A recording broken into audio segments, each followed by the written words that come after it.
Welcome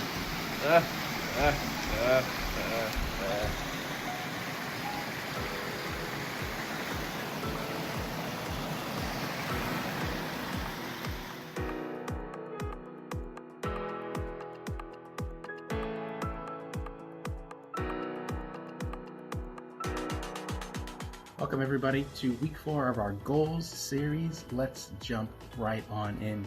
Hey, so let's pretend that you have a big goal in life of climbing a mountain. So yeah, I know you and us city kids, we're not really into that outdoor life, but for the sake of this discussion, let's just pretend. So let's pretend that you and your family and your friends, they all chipped in to buy you this mountain climbing gear to get you ready. They trained you, they helped train you, they even jumped on a plane with you to get to the mountain, and they planned on climbing that mountain with you. At the top, they even gave you a hand to lift up because when you got to the top, you were kind of tired.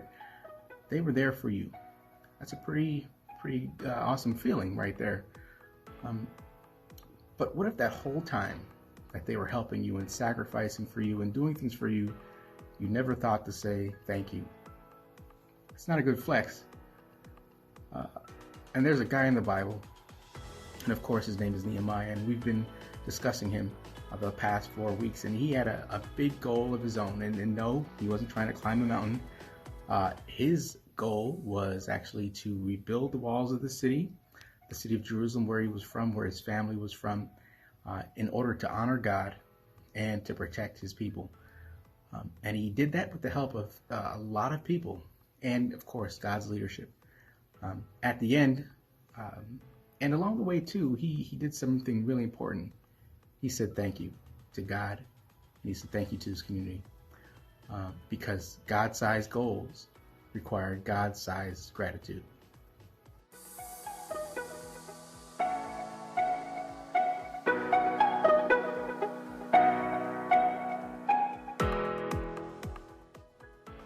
So we've been talking a lot about setting and achieving our goals, big goals, small goals, and even, God-sized goals. And everyone listening has had to achieve something in the past, something before. You've had to have achieved a goal, something that you were proud of. Maybe you haven't changed the world yet, but you've done some pretty cool things, I'm sure. You might have won a championship. You might have even improved your grades.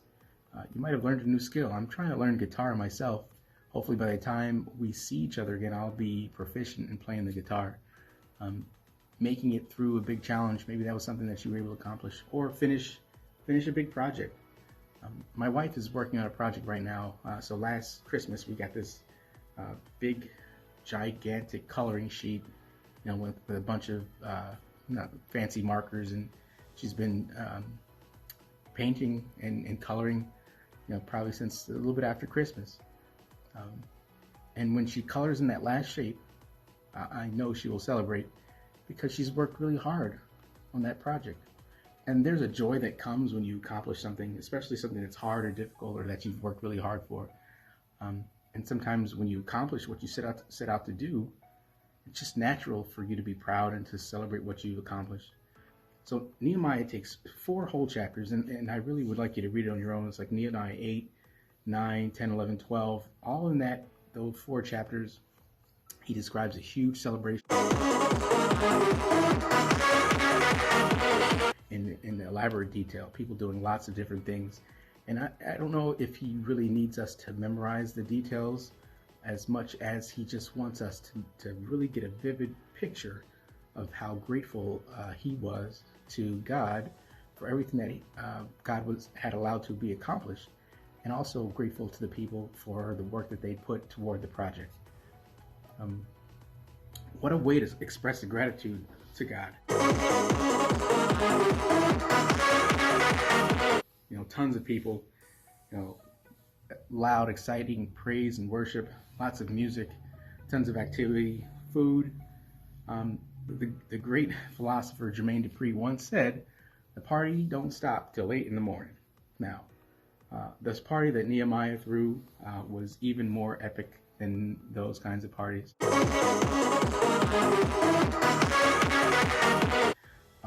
Because it was a God-sized celebration after having completed a God-sized goal.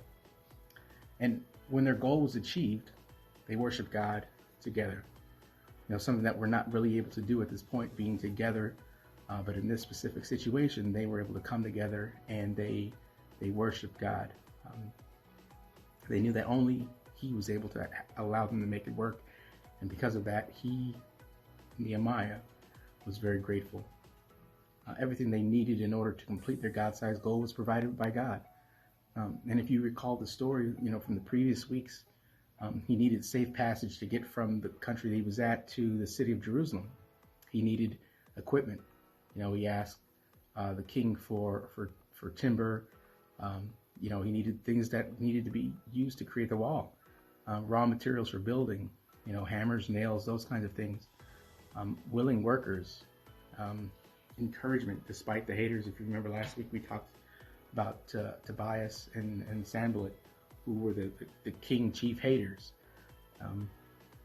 They needed a plan to accomplish the goal, and most importantly, they needed God's favor. And so I'll ask you, have you ever been in a situation where God has come through in such a big way? Now, you might be trying to rack your brain thinking of something specific, but let me give you one really obvious thing that we all can be grateful for. When God sent Jesus to save us from our sin, that is God showing up in a situation in a big, gigantic way. Sin was that seemingly impossible problem, but Jesus provided us a way to be with God forever. And so not only were the walls completed, but the Jewish people were turning their hearts back to God, which I feel like Nehemiah really, he loved that about what was happening. It was everything Nehemiah had hoped for when he set out to complete the goal way back in that first chapter. So when Nehemiah's goal was achieved, he celebrated with joy and invited everyone else to come and join him. And I'll ask you this question. How awesome would it be for you to accomplish something that caused others to turn their hearts to God?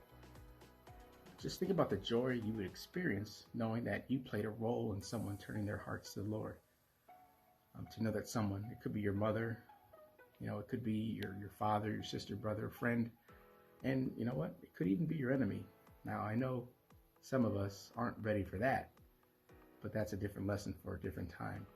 But if they were to turn their heart to Jesus because of something you said, or more importantly, something that you did, I know that would be an awesome honor for you. And no, you're not too young. You're not too young to accomplish these great things, to bring people to Christ. You're not too young to do that. But here's the starting point. Ask, like kind of like Nehemiah, but what are you passionate about? And Nehemiah was passionate about building the wall and giving honor to God. So think about this. If you sing, let it go. Let it go. Can't hold it back anymore. Let it go. Ask God, God, how can I use this gift of singing? What can I do to show my love for you with this gift that you've given me? Now, of course, you could just sing in the shower. That would be, all fine and dandy. But how about finding a way to get other people who enjoy singing together? Start a group, do songs, and try your hardest to put something out there, put something together that could bless God.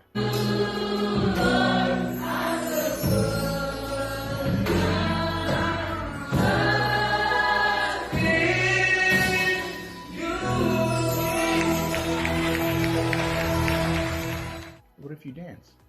Maybe you are a praise dancer, or maybe you just have a natural rhythm. You're able to move. Of course, you could do a Busset challenge,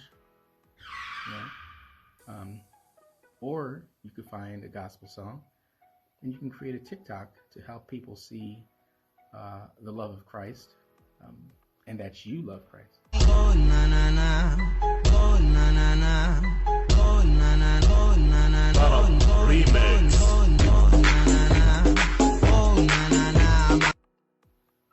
Could be a witness for other people to see to see your good works and give God the glory. But perhaps you're right. Maybe you keep a journal, or you're a poet. You're just really good with words. You could try to make it as a mumble rapper, a trash mumble rapper. I advise against it. You could, though. But maybe you can use your gift of writing to make creative messages to encourage people or brighten their day. Even as we grieved, we grew, that even as we hurt, we hoped, that even as we tired, we tried, that we'll forever be tied together, victorious, not because we will never again know defeat, but because we will never again sow division. Those are all things that stem from the passions that God has put inside you that you can use to bless someone else. So as we move on in this goals series, we move on to a topic. It's like a church-wide topic of spiritual formation.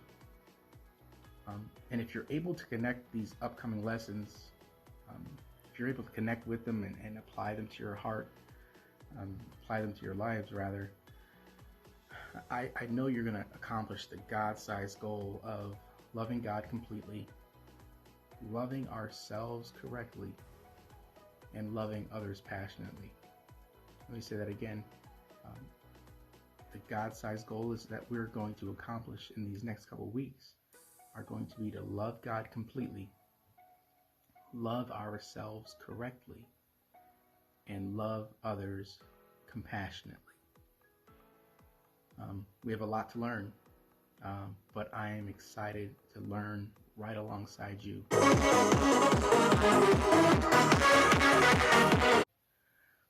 So as I sign off, I say if you've made it this far in the conversation, just type that you're here. If you have any questions, type it into the question field, the comment section.